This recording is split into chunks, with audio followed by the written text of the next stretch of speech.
Noyabrın 28-i Bakıda və Abşeronda havanın tutulacağı, əsasən yağmursuz keçəcəyi, lakin səhər bəzi şəhər ətrafı ərazilərdə çiskin olacağı ehtimalı var.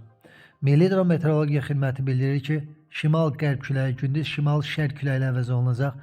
Temperatur gecə 7-10, gündüz 14-17 dərəcə isti, atmosfer təzyiqi isə 770 mm civə sütunu olacaq. Naxçıvanda da sabah yağıntı ehtimalı yoxdur. Havanın temperaturu 13-18 dərəcə isti olacaq.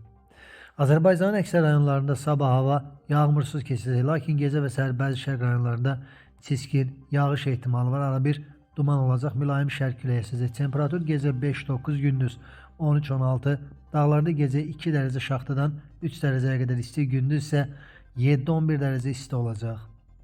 İstənilən hava şəraitində hər birinizə xoş əhval-ruhiyyə arzu edirik.